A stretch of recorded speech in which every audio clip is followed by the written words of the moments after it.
Ladies and gentlemen, today we're going to be ranking every single Destiny 2 season that has come out. There are 19 on this list, and the qualifications we're going over is I'm basically ranking every season that's called Season of. I know a lot of people like to include Curse of Osiris, Warmind, things like that. I am specifically counting things that are called Season of whatever, right?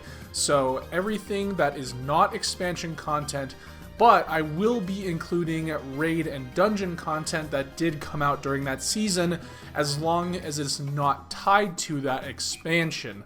So I'll be factoring that into my ranking, and also I'll be looking at the seasonal story, the quests, the activities, and all that stuff that came with each season, and I'll throw in some highlights in there as well. So again, we got 19 on this list, and I'll try my best to show gameplay. I don't obviously have gameplay from every single season because, you know, they get deleted, and then so any sort of content that is shown from a previous or currently sunsetted season is either going to be pre-recorded gameplay or gameplay from another YouTuber, and I'll try to give them credit where credit is due. But let's just jump right into the video.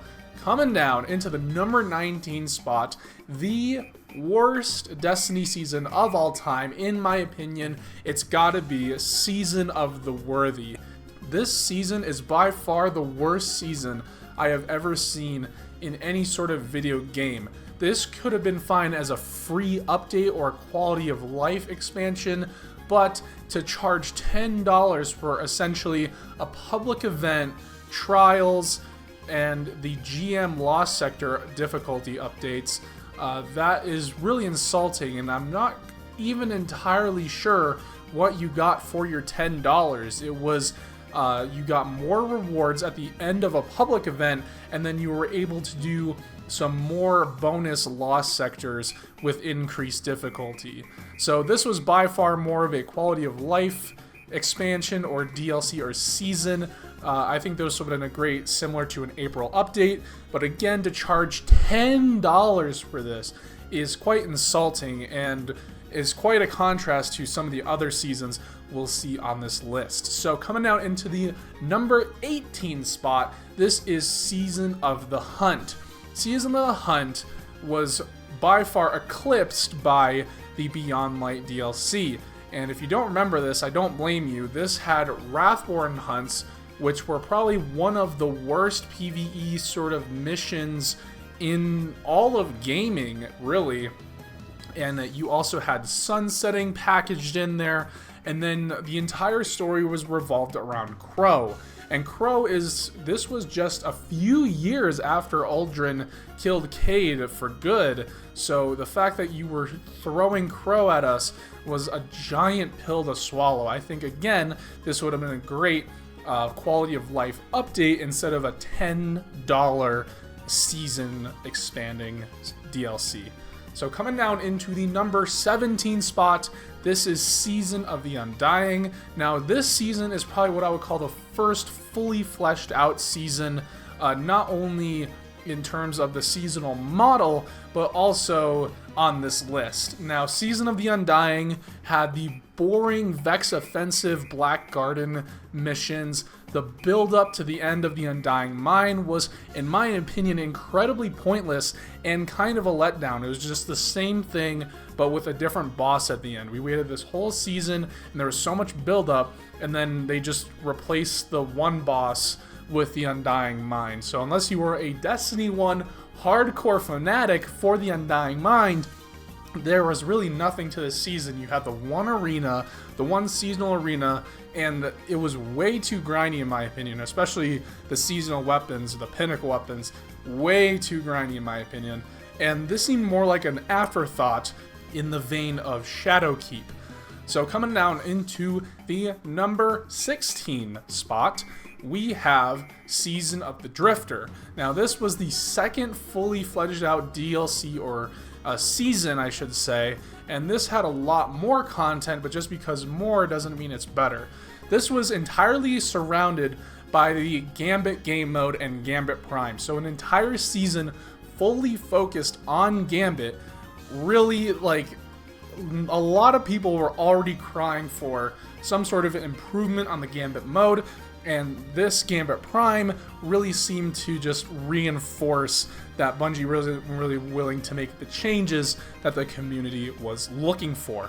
And I think an entire 3 months of Gambit would drain the soul of anyone. This was the first break I've ever taken from Destiny 2 after I started playing it as my main staple game. Obviously, you had 0 Hour, and 0 Hour was pretty awesome, and the Reckoning was just kind of, it was alright.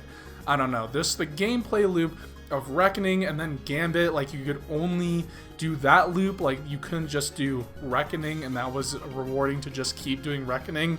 I think that was a really big misstep. Coming down in the number 15 spot, we have Season of the Plunder.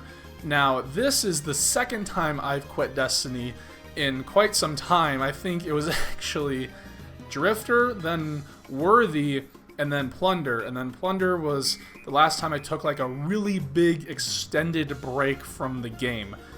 So King's Fall really is the only reason I even stuck around and kept playing.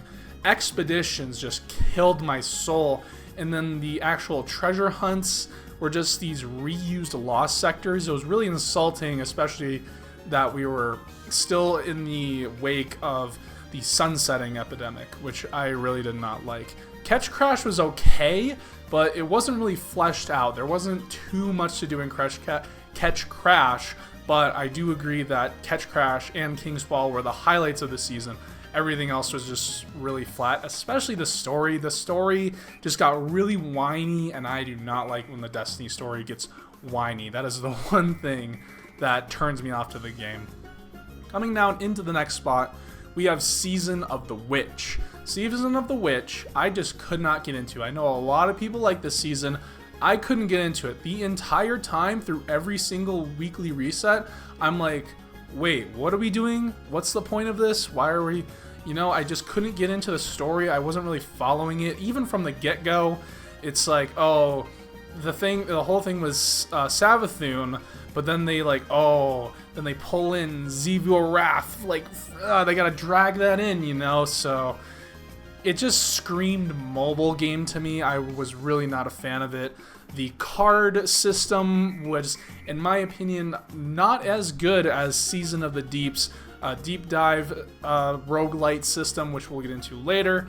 So I think that there should have been a more extended version of that instead of just unlocking cards, because I really didn't interact with the card system at all in this season.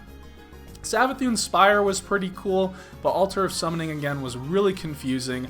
I just didn't see the point in it unless you were like really just into killing enemies. Crota's End really is the only reason I kept playing this season. So, coming down into the next spot, we have Season of Defiance. Now, Season of Defiance was the highlight of the Lightfall release window.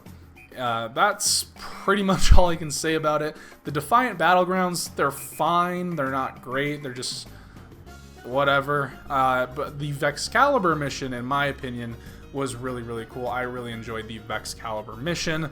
The whole thing, especially during this part, we were really just scraping anything we could find about the Veil, so that the fact there was anything about the Veil in this season was maybe why I looked on it a little bit more positively, which brings us into the next spot. Season of the Risen. I think this is very similar to Season of Defiance. They're kind of interchangeable to me, in my opinion, but I personally was more invested in Savathun. Unlike Season of Defiance, there was basically no development on the Witness. Like, it was just kind of more like the Witness's victims or something. I'm not entirely sure, but in my opinion, I think the evolution on Savathun, because I was already interested more in Savathun, that made this season, in my opinion, a lot better. So coming down into the next spot, we have Season of the Haunted. This was the Leviathan reprisal, I should say, and I think it was a huge missed opportunity to not bring back the Leviathan raids. At least one of them. I would have been fine with any of them. It could have been fucking Eater of Worlds, and I would have been happy. But Again, they just kind of turned the Leviathan into a patrol space, which I'm okay with, but again, they took it out of the game, so, you know. Duality sucked. I did not like Duality, but the actual story, I felt actual emotion in Destiny for the first time ever, and the seasonal armor, in my opinion, is the most badass armor with the red skulls. I still rock the skulls to this day on pretty much all of my characters. The Scythe 2 was really cool, but the patrol on the Leviathan was really way too grindy, especially for me. So this was, I think, the first seasonal title I don't have, and that's just because some of the requirements are way too grindy. I spent days farming for certain bosses, and it just never happened. So that's that. And then coming down into the next spot, we have Season of the Dawn. Now, Saint 14's return obviously was a highlight, but I think it could have been kept as a surprise. I think that would have been much better. The Sundial, it was alright. It's whatever. And the Corridors of Time puzzle, that was really cool, but the Saint 14 stuff was obviously some of the best, the highlights. I think the Sundial was more of an afterthought. I think it could have been expanded upon as well, but it was very stagnant, you know?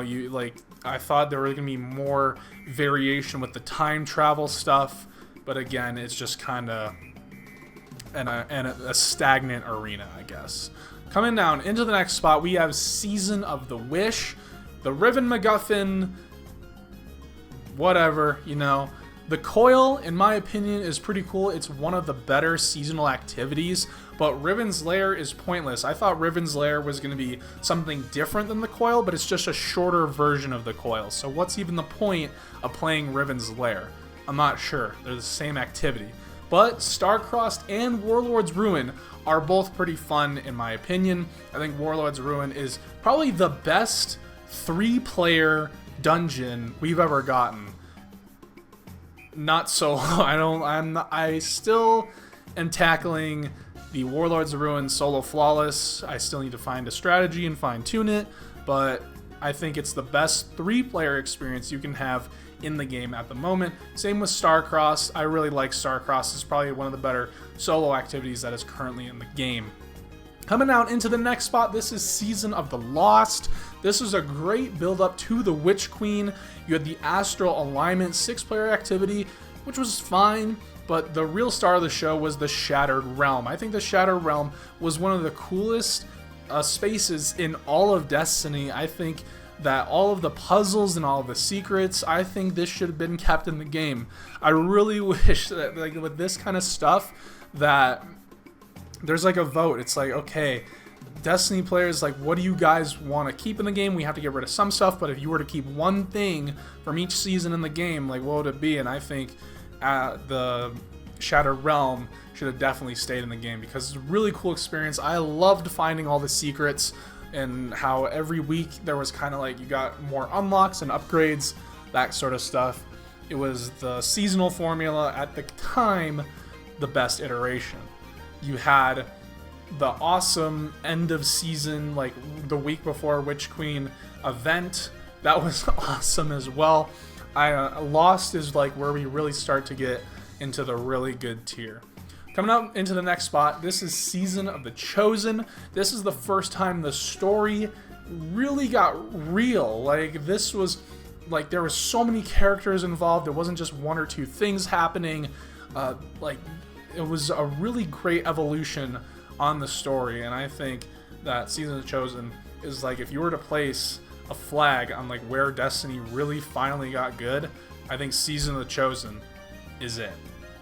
Battlegrounds were a first of its kind. It was really fun with the sandbox. We got a lot of fun weapons, and I think this was the last time we got a strike not tied to an expansion. Like, we got a strike in Lightfall, we got strikes in the Witch Queen, but this is the last time we got a new strike that wasn't in an expansion, which, take that as you will. So coming out into the next spot, we are at Season of the Deep. I love the deep dives. There are so many ways you can play this activity. there is the just normal way, and then you can crank up the difficulty by doing all the Tolan challenges, and then there's the secret exotic section, which is crazy. Like, all of that in one activity. And I love the roguelike mechanics as well. The roguelike mechanics, you really interacted with them, unlike in Season of the Witch, where I didn't interact with them, but when I did interact with them in the Season of the Deep dives, that I really, really enjoyed that. Salvage, it's a fine 6-player activity, you know, whatever. And then this is also the time we got the Witness cutscene. Now, this is like a double-edged sword because we did get a Witness cutscene, but this also didn't come during Lightfall, which I don't know why. So, Ghost of the Deep, it was pretty cool. And then you also got fishing, which is iconic. I still just sometimes just play Destiny just to fish. Love it. So coming down into the number 5 spot, we're in the top 5 now. This is Season of the Splicer. Season of the Splicer, I played this season a ton. I think this is my most played season ever. Like, even with the 6-month seasons, like Lost, this one Wish, and the other one. The Override and the VexNet missions were really cool. I think they're about even with their quality. One wasn't like you know, Savathûn Spire was awesome. I love Savathûn Spire, but then Altar or something was you know. They were both really good, like in the same good level of quality. The story was awesome. I loved the complex characters. The fact that they put very heavy topics that would apply in the real world, they put some of that stuff in Destiny. I really, really enjoyed that. And this is the last time the world truly ever evolved besides Lightfall. So take that as you will. Splicer, I really enjoyed it, especially the storytelling that they did with the Scourge of the Past arena, where you could just talk to the Fallen and just look at their stories. It was crazy. I loved it. Then, coming down into the number 4 spot, this is Season of the Forge. The Black Armory had so many fun weapons. Scourge of the Past was amazing. Niobe Labs, of course, is a classic. And the Forge activities themselves were really fun. And then you have these exotic quests for things like Izanagi's Burden, Le Monarch, all that stuff. That was really fun. I had a lot of fun with Season of the Forge, especially coming off of Forsaken there. Coming down into the number 3 spot, this is Season of Arrivals. I think this is where Destiny truly harnessed the ever-evolving world aspect of their game. The pyramids carried this season, so just the fact that a skybox change can make my opinion on a season like into the top 3, that's insane. The public event was whatever, and we also got the Prophecy Dungeon along with the interference missions, and the interference missions, in my opinion, were really cool. Great storytelling and lore with all that stuff. Now, coming down into the number 2 spot, this is Season of Opulence. The Crown of Sorrows raid was the worst part, so the fact that a raid is the worst part of a season, that's how you know this is a heavy hitter. Menagerie was so fun and rewarding, and you had the Hall of Opulence where you could test all your weapons. It was kind of like a firing range, and I wish we still had that sort of firing range in the game. And you had the Truth and Lumina quests, those were pretty good as well. Season of Opulence was just really strong, and I loved the setting, and the only thing that I was really missing was a story. I think this should have been a story where it really wrapped up Callus's story instead of saving it for Lightfall. So that leaves one expansion remaining, or one season I should say, sorry. And if you've been paying attention, you know which one it is. It is Season of the Seraph. Season of the Seraph, by far, in my opinion, is the best season ever. This is probably one of my most played seasons ever. I think it was right behind Splicer, honestly. If I didn't go on a trip during this time, I would have more playtime on this, but this was the best season that happened the most recently. The exotic mission was incredible. I loved Operation Seraph Shield. The story was amazing, especially the ending cutscene. Spire the Watcher, so much fun with the cowboy stuff. So amazing. The whole season, I just had so much fun with it. And this is probably, again, some of the most fun I've had in Destiny in recent memory. It's a shame that Lightfall fumbled it, because this was such a great setup to Lightfall, but it fell flat. So, ladies and gentlemen, that is going to be it for this video. I do hope you enjoy. Let me know in the comments below what you guys think, and if you disagree with me, that's totally fine.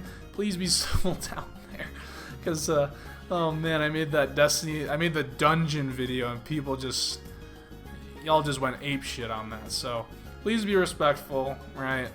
So it's my opinion, brothers. It's my opinion. Like, calm down. Like, Jesus. Like, y'all, the dungeon video. Oh my god. Alright, well, thank you guys for watching. I will see you guys next time.